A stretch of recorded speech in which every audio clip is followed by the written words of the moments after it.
Hello everyone and welcome back to my opinion. And before I start this video, I'd like to apologize in advance if you hear more background noise than usual because of the whole storm thing going on in the UK. It's quite windy outside. And so yeah, I just wanted to say that before I get into this video. So India winning this game by 8 runs, and it was quite a close game in the end. And I thought that with 37 runs needed of 18 deliveries and I think 8 wickets in hand, the West Indies were in pole position to win this game. But I really think that the reason why this win was quite a good one for India is because the two wrist spinners who Rohit Sharma would have relied on to get some wickets through the middle phase, because they're bowling against a lineup which you wouldn't say is that strong against spin. For a few players aren't really that strong against spin, and because of that, the spinners were bowled out fairly earlier on, and so with 8 wickets in hand and the pacers bowling as well, I think that India were already up against it for those last 3 overs and effectively the majority of the last 10 overs. But I think that the bowlers really stood up, and I think that the difference for India was that at one point the West Indies needed 84 or 42. And I think that India bowled quite a few overs that went for 10 runs or 9 runs. So, despite the fact that if those overs are going to be the lowest ones, then the West Indies wouldn't have minded those, considering with the power that this lineup has, even 12 and over isn't really too much for them. But I think that in the end, quite a few overs went for those. And because of that, even though they needed 37 off 18 at one point, and then they needed 23 or 4. So between then, I think it's they scored 14 runs in 14 balls and also lost the wicket of Nicholas Puran. So that phase really pulled this out of the fire for India. And so victory by 8 runs. The West Indies would be disappointed that they didn't win this, considering how great of a position that they were in. And I think that this would be the second time where there was a game that they outright could have won, because I thought that I know that Dew didn't roll in the second ODI, but still they should have batted better in that. And also in this game, you could say they came so close that they honestly should have won this game. And you could say they could have made a bit of a more of a game in the first T20 if you're being harsh, but I think that with the start that India got in their batting innings, I think that that wasn't really that possible. So, getting into this game, I don't actually know who won the toss, but India batted first, and Rohit Sharma and Ishan Kishan walked out to bat as the two openers. The first over was quite a good one on the whole from Akil Hussain, apart from the 2 no balls. And actually, there was a no ball that should have been 5 wides and a no ball, but the no ball signal was given first, so it went down as 5 byes. And then there was a no ball the next delivery afterwards. But even then, I thought that the over was generally, apart from those two, the over was quite on the money. And I think that 10 runs off the first over, but the over was quite good apart from those 2 no balls. And the next over was excellent. Sheldon Cottrell, a wicket made in dismissing Ishan Kishan for 2 off 10 balls. Now on him, I just think that I think that these 2 games, it would have been quite unfair to expect especially what Ishan Kishan would have wanted to do, which is dominate the bowling at the top of the order. And I think that if you look at the situation, yes, this pitch was better for batting than the previous one, but I still don't think it was possible to do what we've seen Ishan Kishan do before. So I think that the expectation has to be relative on these kind of surfaces. But at the same time, I think we saw in the last game as well, with the balls swinging away by the pacers. I think that Ishan Kishan did struggle outside the off stump, and in this case he tried to work the ball to the leg side, or just hit the ball to the leg side, and he got caught off control by Kyle Mayers. Now I think what we're seeing here is that when things go well for him, they go really well, and I think that when the thing about him is that he's probably the most fragile pocket rocket that there is in cricket, because I think that if you're looking at today, for example, and in the previous game, the cure to really containing him is, and it is for most people, but it's even more for Ishan Kishan, because if you just bowl well,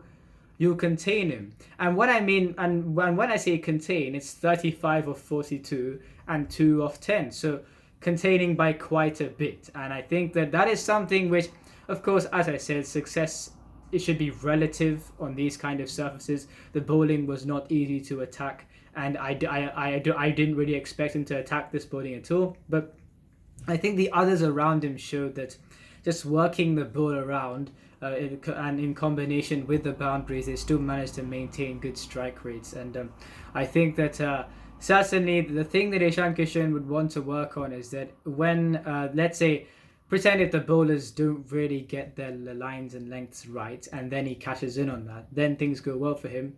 And in this case, he just bowled a line outside the off stump, and in that ball, was actually kind of a ball which had gone quite a bit, ended up quite a bit straighter in the end, despite the fact that it did swing. And so yeah, Ishan Kishan tried to hit that to the leg side, and then he got caught. So I just think that it will be something that he would want to work on, considering despite the fact that there are the benefits of Ishan Kishan at the top of the order in T20 cricket. I think that certainly he'd want to make it so that he doesn't struggle so much when someone bowls well to him, by the fact that, yeah, as I said, it's either starting really quick. It's either 20 off 10 or it's 2 off 10. So I think, yeah, that's something that he would want to work on. And Virat Kohli walked in at number 3, and I'm honestly not surprised that he played the way that he did and certainly scored the 50. I think that if you're looking at his last 4 innings in terms of what, 0, 8, no, 8, 0, 18, no, 8, 18, sorry, I'm getting confused. 8, 18, 0, and 17. So, yeah. Despite the fact that he's got a run of 4 innings like that, I think that he pretty much looked really good until the ball that he got out. I think that his game is still in order. It's been in order in the last 2 years, when there's been so much clamour about him, which as I've said many times before, I just find it absurd. And I'm really not surprised that he's played the way he did and he scored what he did, 52 or 41. A really good innings from him, and I think that from his point of view, he would have been happy with the milestone, but he certainly would have. I think if you look at the template of Virat Kohli T20 innings, I think that especially of late as well, he goes hard in the power play, and then from 7 to 15 it was a lot slower, and then he unleashes at the end. And I think that he would have been disappointed in this case because he would have wanted to be there to unleash at the end. It was still quite a good innings. And I think that, especially for me, I would say right now, my favorite death overs hitter overall is probably Virat Kohli, because I'm saying the innings he played, I think in 2019 against West Indies in Mumbai, he walked out at number 4 with not many overs to go. He ended up with an unbeaten 70 of 29. And I think he just mastered the classical elements of the game, that he's able to adapt himself to any situation. And that's why I'm saying when he unleashes at the end, it's probably equal to or better than a power hitter, you could say. And so, yeah, I think that is really a trademark thing of Virat Kohli's T20 game.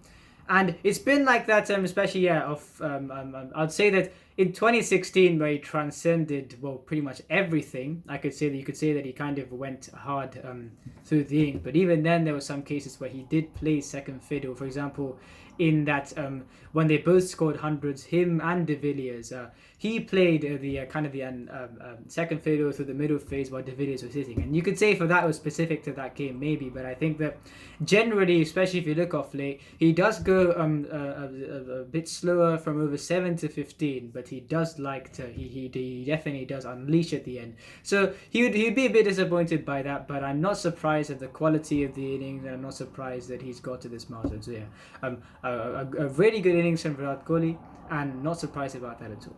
So the next wicket to fall in the innings was Rohit Sharma. Now, he actually played a ridiculous shot of Romario Shepherd where the ball wasn't meant to go that square. And when the ball did go up in the air, I thought that he was going to be caught, and I kind of thought that I wasn't really too happy about a wicket falling at that stage. But then I kind of thought that they were trying to go hard at that stage, and I think that if you look at the ball that he went for, he was kind of sucked into going for that good length. And in the end, it went, I think, over extra cover, actually. It went for 6. So a very unexpected result. He got out soon, 19 of 18 balls off Roston Chase. And soon after that, Suryakumar Yadav, who I actually thought you could say currently, you could say he is the most important wicket in this lineup, especially if you look at what he's done in this series. And I would say so far on the tour, especially because right now in the recent past, I would say if you look at number 4 and beyond, Suryakumar Yadav is the best middle order batsman in the world. And it's simply because of the fact of the strike rates that he's able to achieve, despite the fact that he doesn't take risks. And the way that he scored a 34 of 18 to steer India home alongside Venkatesh Iyer in the previous game. And he was certainly, I'd say, because of his recent form, the most important wicket in this lineup. And in the end, Roston Chase getting him out, caught and bowled for 8 off 6. And I think that this was when 72 for 3. I think getting him out was when the West Indies could think, okay, we can maybe apply the breaks quite a bit to this innings, since that 72 for 3 in 9.5 overs. So you think that it is still in the bowling side's hands. And so I think that considering Suryakumar Yadav had been dismissed for the 3rd wicket, I certainly think the West Indies would have thought that they could put the brakes on India even more. And Kohli getting out, bowled Roston Chase for 106 for 4 in 13.4 overs. Roston Chase getting 3 integral wickets, the spine of this particular lineup in Rohit Sharma, Virat Kohli and Suryakumar Yadav. 3 for 25 in 4 overs, another great outing for him with the ball. And at this point, the West Indies were really had the upper hand with 2 relatively new batsmen to the crease. Rishabh Pant hadn't been batting for that long, and Venkatesh Iyer had just walked into bat. And I honestly find it so inexplicable as to how, look, India would have been hoping for this 170 glory finish at the end from the position that they were. I didn't expect it to be the case where they were 179 for 4 with 1 over to go, and they were disappointed overall that they only got 186 because the last over only went for 7. And I'd say apart from the last over, from the after the completion of 14 overs until the last over, I mean, this was just outright such bad bowling, and in the end, it enabled this partnership. Yes, the 2 batsmen played well, but I mean, this bowling was, especially after the position that they got themselves in, the West Indies. I think that 76 of 39, the runs came, I'd say, square of the wicket, behind square, in front of square, and square of the wicket, and I think that the shots of so obviously these players played really well, Rishabh Pant and Venkatesh Iyer, and they really got going because of the boundaries that they got over the fine leg fielder because of, as I said, terrible bowling. I think that from the moment these 2 walked in, and the shot of Rishabh Pant things, he actually had asked for a heavier bat a bit before, and against Jason Holder in the 18th over, he plays a one-handed shot for 6 over mid-wicket. And ridiculous shot from him. And Venkatesh had also played brilliantly, 33 off 18. Another instance where he's taken to this number 6 role well. Back-to-back really, 24 in the previous game and 33 in this game. And I think that considering that he isn't really fully established in what he likes to do, which is open the batting and kind of go hard, I think that considering that as well, I think that the innings that he's played in both these 2 games have been really good for himself and the team. But I'm still quite surprised that the final score was 186 and how easy it was in the end. I mean, it was just such poor bowling for the West Indies. And you're looking at, none for 30, 1 for 20 in 3 overs, and 3 for 25 in 4 overs. So you're looking at those. You're looking at the position that the West Indies had India at 106 for 4, and then none for 45 in 4. Then there is a 1 for 34 and 3 from Romario Shepherd, and despite the fact that he bowled a good last over, he'd still given 34 runs in 3 overs. Odean Smith only bowling 1 over for 10 runs, and Karen Pollard 1 over for 14 runs. And so That alongside 19 extras. Now I know there were 9 wides, and I know it says 5 byes, but I think that it also includes the 5 wides and the no ball as well. So clearly with the extras, things weren't great either. So yeah, in the end, the West Indies managed to squander a good bowling foundation that they'd set up, and 186 was really, it was going to be quite a tough chase, despite the fact that the batting conditions were better.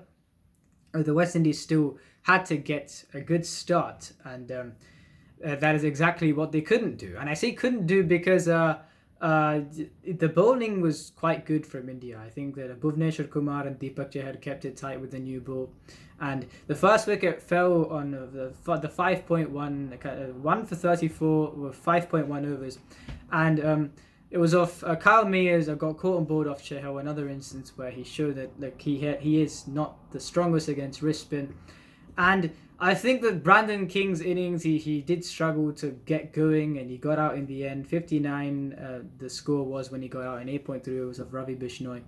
And yeah, the first 10 overs the West Indies didn't help themselves at all, but at the same time I think that despite the fact you could say with the way that they lost 8 runs, and you think 22 of 30 Brandon King, and you could point the fingers, but I actually think that if you look at the rate that the openers went at, I think that they didn't exactly have many deliveries to really target, and I think that the Indian bowlers bowled quite well in making sure the West Indies didn't get off to a quick start.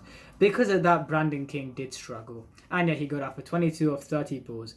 I mostly think that the West Indies really shot themselves in the foot with the way that they bowled in 5 out of the last 6 overs in the innings. I really think that because of that, they had all these complications in the first place. So yeah, more than blaming the batsmen, blaming Brandon King, I think that the bowlers were the reason why that they lost this game.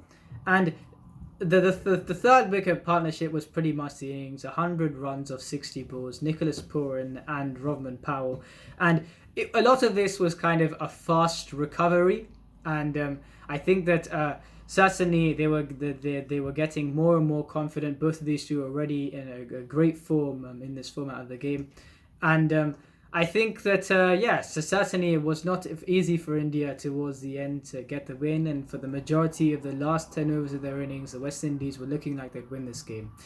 And I think that, as I said before, the spinners, the wrist spinners in Chahal and Ravi Bishnoi were bowled out quite a bit earlier. So I think that in attempt to search for wickets, since some players in this lineup aren't really the greatest at playing spin, and those two in the end, 1 for 31 for Chahal, 1 for 30 for Bishnoi.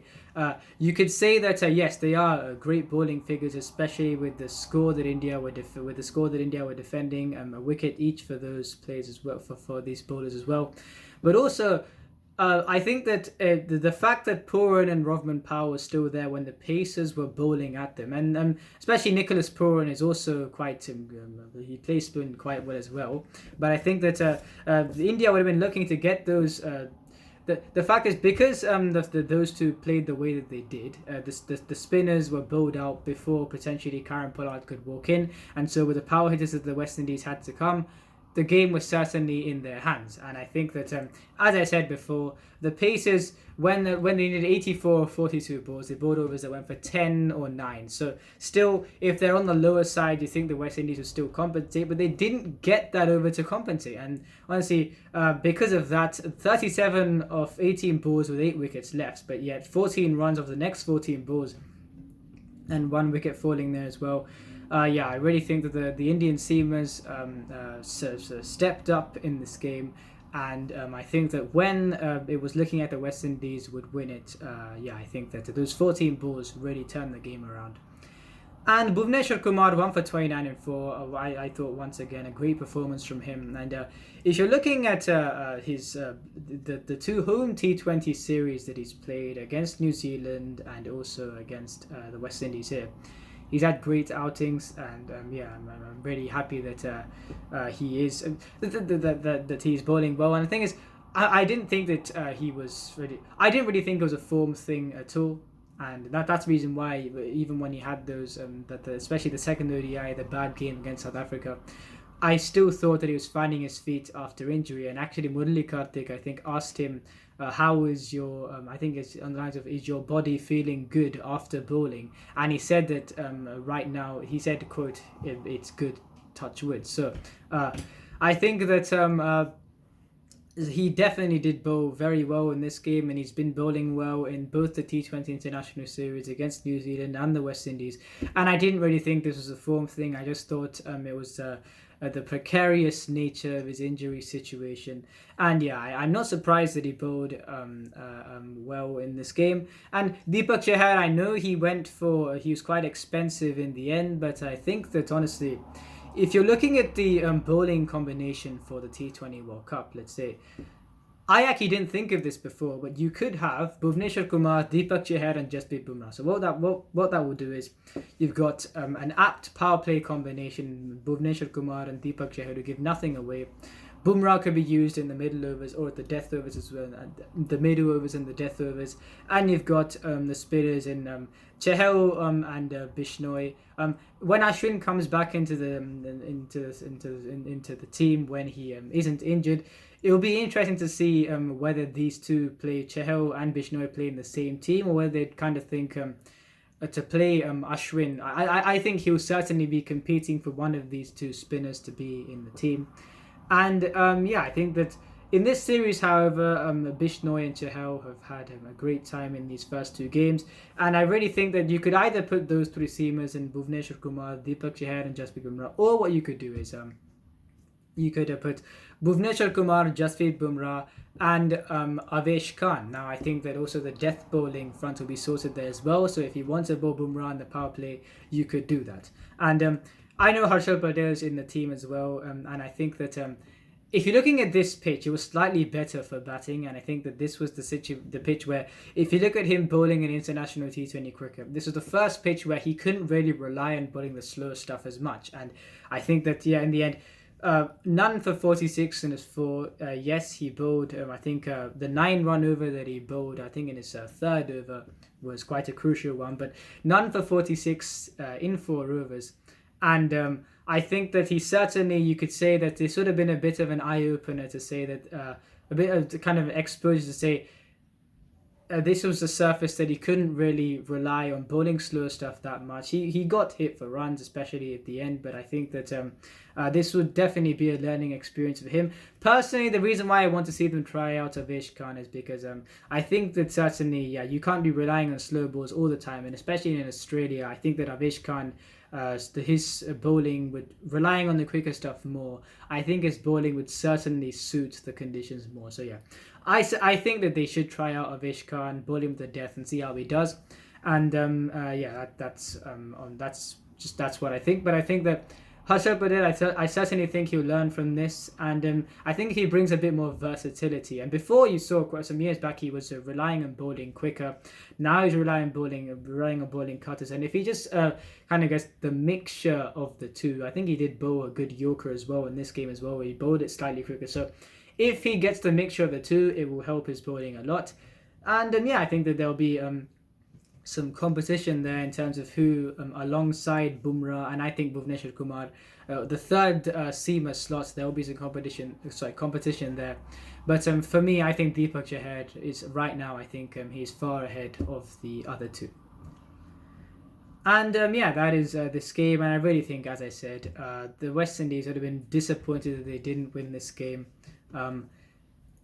Honestly, you're looking at the if you're looking at the dot balls as well, I think India actually had more dot balls than the West Indies, by what I can see here. So I think that despite the fact, I think that stat kind of makes Brandon King's 22 of 30 a lot less bad than it, also a lot less game defining than it looks. And I think that the fact that, yes, with the batting in the end, the West Indies, you could say, will be really disappointed they didn't win the game. But I really think that their bowling was disastrous, 5 of those last 6 overs.